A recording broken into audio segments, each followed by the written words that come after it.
Alright, before I get into this, please I just want to make this very, very clear. Very clear.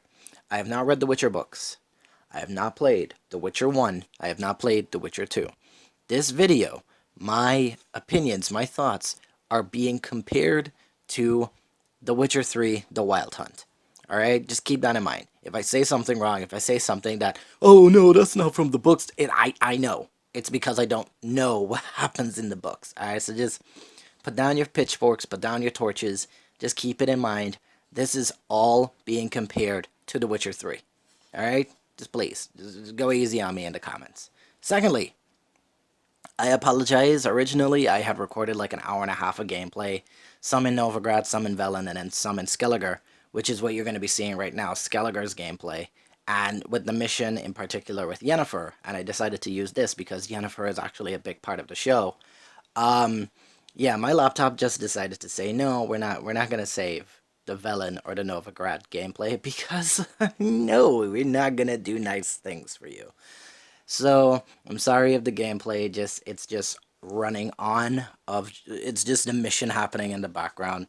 I really and truly tried to record it again, but after that one time, I just said, you know what, I'm just gonna use this footage.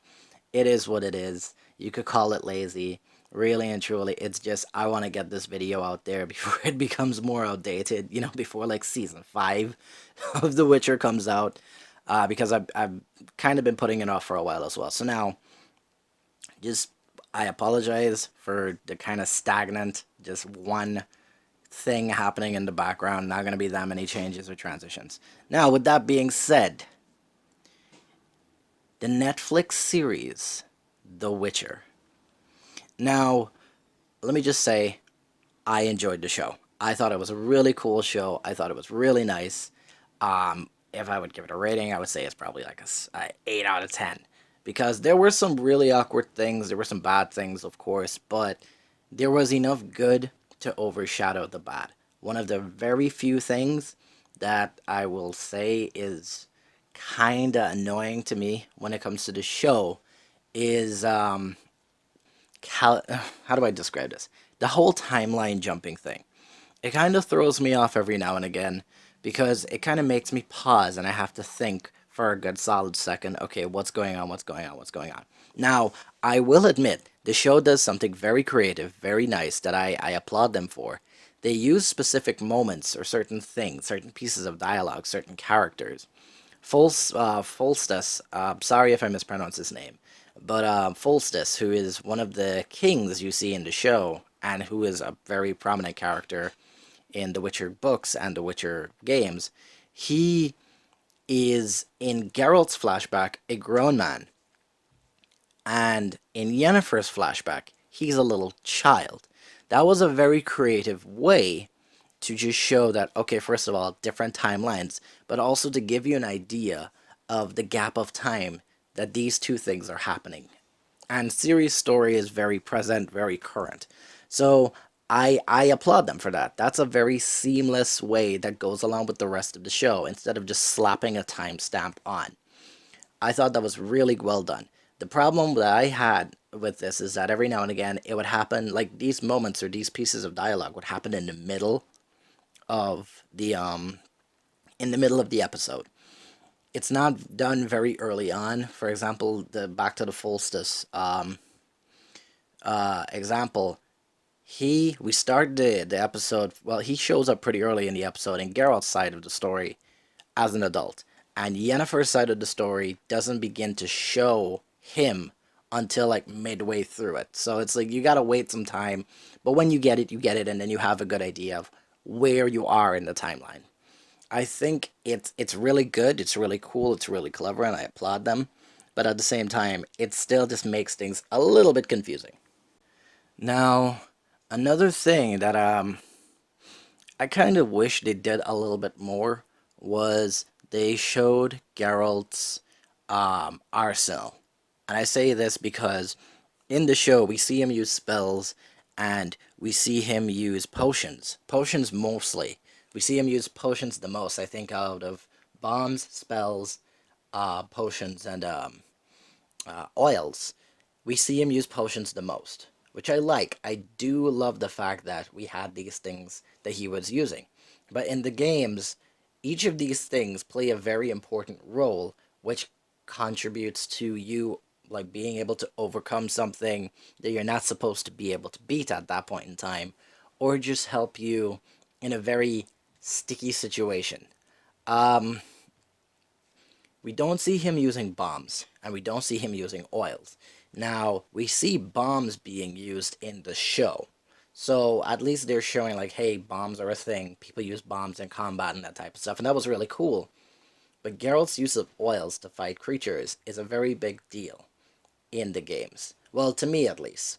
However, another thing they did really cool that I really and truly enjoyed a lot, and I got really excited when I saw it at first, is on one of Geralt's contracts, he uses a silver chain. And I'm not gonna lie, I got very excited when I saw it. So it kind of shows like, okay, they he uses other things. So it's like, yeah, they take away this or they don't include this, but they include something else. So it's like I can't even knock them for that. They did a really good job with like including the chain, and even though the chain was for one fight, it was a part of a very cool scene, a very comedic and well timed, well executed scene to me. He uses spells every now and again, which is nice. I love that. Ard is like, I think Ard is the only one we've seen him use. I think he used Axie, or he tried to use Axie, and it failed. So I think it's Ard and Axie are the only two. The show's not that fresh in my mind because I watched it a few weeks back. But yeah, use spells, it was great. Use of bombs, I wish he was using the bombs. And also, we could see him applying the oils, maybe even making the oils, because we've seen him make potions and using potions a lot. Now, when it comes to Geralt, the character, the only thing that I kind of wish happened or they had in the show, his eyes. Now, in the game, in The Witcher 3, NPCs, when you interact, well, not even interact, when you walk next to them or ride on Roach next to a few of them, one of the things they always do is comment on Geralt's appearance. His eyes in particular. They always say, oh, look at his eyes, or you have beautiful cat like eyes. You know? So, when I first saw Geralt's eyes in this, it didn't bother me, but I'm just so accustomed to seeing him with the narrow pupils. Um, so I don't know. Maybe in the books he gets the cat eyes later on. I don't know. Like I said, it's not that big a deal to me. I'm just accustomed to seeing him with the cat eyes. But yeah, he looks good. Henry Cavill looks good with the eyes that he currently has. So that's not really a nitpick. That's just something that I was kind of expecting, and they didn't do it. But I'm okay with it because Henry Cavill did a great job as Geralt to me. And I also feel like he did something very cool that I didn't even expect. Geralt in the show feels a lot more, well, expresses a lot more emotion to me than Geralt in the game. And I love that. I love that we got to see him pissed every now and again. I love that we got to see him smiling and laughing and being happy. I got, I was very surprised that they actually went with that direction because Geralt is actually a really stoic person. Stoic, is that the right word to describe him as? He doesn't really express that much emotion as he did in the show. So I love that. I love that every now and again, especially when it came to his interactions with Dandelion, you would see a lot of emotions, and I love that. Henry Cavill to me did a really good job with the character. He looks the part, he plays the part, he sounds, even though it's a weird accent, it sounds like I'm listening to Geralt of Rivia speak and interact with the rest of the world. Now, probably the second most controversial. No, I don't even think she's a, definitely top five. One of the top five most controversial parts of the show. Yennefer. I liked Yennefer in the show. I think that the actress, I'm sorry, I can't remember her name off of the top of my head. I apologize. I think she did a really good job with the character. Especially pre-transformation Yennefer. She absolutely murdered it. She did a great job to me. Now, there are two scenes in particular that I was a bit, well, not really two, like one in particular that made me scratch my head. This might be what happens in the books. It never happened in the Witcher 3 game. So I'm genuinely wondering, like, okay, was this something that the show decided to do, or is this something in the books? Yennefer apparently is like a master swordswoman in the show, and she could use dual wielding weapons as much or as good as she could use magic. And I'm okay with that because it just makes Yennefer more cool to me. Like, I just like the character a lot more because now she could physically defend herself. She doesn't need to rely on magic. So I don't know if she's capable of doing these types of things in the books. If she can, that's great. If she does it in the show, it makes sense. But it was just a surprise to me. I wasn't expecting it, but it makes her look a lot more um stronger, I guess you could say, as a character. Now, when it comes to how she physically looks, look, I don't care that it's not a white woman portraying a white woman in the game or the books or whatever. I don't care. My only thing is that the actress doesn't look as mature and as intense as Yennefer does in the games to me. Yennefer, when you look at her, she sounds mature and she sounds very like her. And it's you hear the voice and you hear the way she speaks, the way she carries herself as well, and her body matches that. I did not feel that way when it comes to looking at the actress. Now, when she spoke and when you saw her carrying herself in the show, holy Christ, this is definitely Yennefer to me. I would see her on the screen and then I would hear her speaking in the show, and I would say you might not look like her, but you sound like her. And even then, she dresses and her physical appearance, the makeup and all of that stuff reminds me a lot of Yennefer. It's just like her physical facial features make her seem very young. She seems like honestly like in her early 20s, maybe she is in her early 20s. And it's just the physical appearance, not her skin, just physical makeup or physical structure of her body. That doesn't remind me that much of Yennefer. It's just the face, even, because her body fits Yennefer to me as well. It's just, it's something that you get accustomed to as well because she does such a good job when it comes to speaking. It's brilliant. I think she did a great job. Once again, I'm sorry I don't remember her name, but she's great. I think she did a really good job with it, and her chemistry with Geralt in the show, it's very, very good to me. I think it makes sense, a lot of things that happened, especially considering that they showed us very important scenes that are referenced in The Witcher 3. I appreciated their dynamic. Okay, do I talk about Dandelion now? I really want to talk. No, no, no. Let's talk about Siri. Siri's fine. Siri's cool. Young Siri, I don't really know that much about young Siri, unfortunately, because in The Witcher 3, she's a grown woman. But Siri looked cool. I'm just saying this because I don't know her as a child, the character, so it's like, she seemed like she did the right thing. She looked like she did a good job. Triss, okay. I feel like the way Triss was introduced, based on my understanding or my perspective of the character in the game, was actually really well done. I think the actress did a pretty good job. Um, Now, I don't know if Triss could use some of the spells that I saw her using in the show. When I see Triss in the games, I see Triss using mostly like fire magic and that type of stuff. So I don't know. When it comes to magic, it does seem a bit different. Yennefer's magic does match. Sorry, Yennefer's magic in the show does match Yennefer's magic in the game, so that's fine. But Triss is up in the air. I don't know about that, but that's more of a nitpick. I think the actress and the introduction of Triss was pretty good. Um, it's kind of the same thing with Yennefer.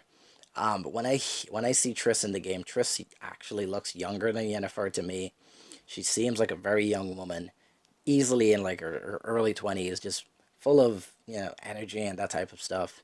But the actress completely fits the role when it comes to speaking and interacting with Geralt, to me at least. So I think the actress did a good job. All right, screw it. I'm just gonna do it. Yasker, Dandelion, Mr. Pink Shakespearean looking ass. Easily the best part of the show. Oh my god, Yasker's amazing. Dandelion's amazing. Dandelion is one of the best parts of the game, and in the show, he's Dandelion. I at first I was kind of questionable because he doesn't really have that look of Dandelion from The Witcher 3, but then I see him like be the character, and that just wipes. When it comes to portraying the character, I think the two that did the best are Henry Cavill and this guy who's playing Yesker. Once again, I'm sorry I don't know their names. Um, they did the best job. Geralt and Dandelion were probably the most convincing characters to me, and I love them. But Yasker is actually a little bit better to me. Oh my god, he was such a good character, such a good actor. The music is great, the songs are great. Everything is just really, really cool. And I could see the stepping stones of what Geralt and Dandelion's relationship is in The Witcher 3 happening. The way they act and the way they bounce off of each other, it kind of makes sense when it comes to, oh, what type of relationship they have in The Witcher 3. It kind of seems like, yeah, this is where it started and this is where it's going to end. So I appreciate their dynamic is great. I love it. Literally the same way we're introduced to Dandelion in The Witcher 3. It's kind of the same way we're introduced to Dandelion, well, Yasker in the show. So I like that as well. And he also references Toussaint a lot, which is a big part of The Witcher 3 being the final DLC and kind of like the conclusion of the game to some people. With Dandelion, of course, sticking his nose in certain places and people. So yeah, I like that. I like it so much. Yasker is easily my favorite character in the show. Definitely my favorite part of the show. He's brilliant. Emir is mentioned a few times, and honestly, I'm just waiting to see what they do with Emir. Emir is kind of painted in this light as very evil, bad guy person in the show. Like I feel like they're doing this insatiable, like they have this need to have a bad guy or an antagonist in the show, so they're kind of like pushing it onto Emir. I mean, it makes sense. Emir kind of is that guy in the game as well, but he's not a bad guy. He is an antagonist to your protagonist, but he's not the bad guy. So Emir seems pretty cool. Other characters are mentioned every now and again, and it's fine. Now, when it comes to Geralt himself, there are some things that are done with Geralt that I like. For example, we see him doing contracts in the show. I love that. That is something that I enjoy seeing. For example, quick example of this would probably be what's a good example? I'm sorry, I can't. Oh, Full Metal Alchemist Brotherhood. I love Full Metal Alchemist Brotherhood because one of the parts, like a major part of the show, is actually showing what alchemists do when they're not on missions. They're still alchemists off the battlefield. I love that because we got to see a lot of what being an alchemist is like. In The Witcher, we get that too. We get to see what missions are like. We get, well, not missions, what contracts are like, the type of people you deal with on contracts, the type of ways they handle contracts as well. And one thing I love, absolutely love, is the fact that Geralt gets beaten down a lot. It could have been very, very easy for them to make Geralt this guy who can be beaten, that could deal with anything, that could take down anybody. Geralt's the best. They didn't do that. And I love that because Geralt does not feel like this character I will never have to worry about. There are certain times in the show, and I was genuinely worried about him, which makes me care more about the character because he seems so vulnerable. He seems like human. He still seems very human to me, and I love that. So I thought that that was really well done, letting him get beaten down a lot in some awkward situations as well. So I think that was really good. Oh, one more thing. His relationship with Roach is beautiful. I got so giddy and so excited every time I saw him interacting with Roach, or anytime Roach was a part of the dialogue. Oh my god, Henry Cavill has to be a horse lover because you do not look that organically good. Like, you don't look that good with horses unless you're a horse. I'm sorry. It's just thinking about it because I love Roach in the games and I love Roach in the show because of how they just have his relationship with Geralt. I think it's brilliant. Such a good little details, little times like this. Like when he tells Yasker not to touch Roach, you understand why he doesn't want anyone touching Roach. When he tells Roach to stay here, or when he tells Roach I'll be right back, or it's just nice. Little moments like that made me appreciate the show even more. So, even though there was no at the end of every episode or at the end of every contract in the show, and even though there is no Gwent, which is easily the greatest part of The Witcher 3, fight me on that. Gwent is easily the greatest card game ever. And I'm sorry, I'm just a guy who likes card games in his TV shows. I'm just that person. Even though they don't have those two things, I think the show was really good. There are other things that I did have a problem with every now and again, but those are more like nitpicks. Those are things that are like personally, like I didn't enjoy this or I didn't enjoy that. If I did read the books, or if I did play the first two Witcher games, I'm pretty sure there would be a lot more that I have issues with, a lot more I have problems with. That's fine.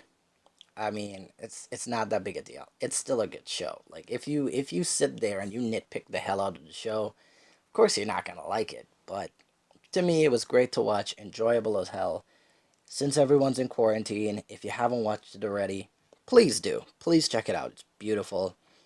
Everything that I talked about, maybe you could see something better about it. Maybe you think something better, you know more about it, whether it be the characters or like certain things that happen, like the cat eyes thing, and um, definitely recommend it. If you've watched it already, maybe rewatch it, maybe pick up a Witcher game. I always tell people play The Witcher 3 when they're looking for a game to play because it's easily the greatest game ever made. Um, so yeah, just good luck with the show if you're gonna watch it. I hope you enjoy it. Good luck with the games if you're gonna play it. I hope you enjoy it. I hope everyone's okay and everyone's safe and everyone's sound when it comes to the quarantine.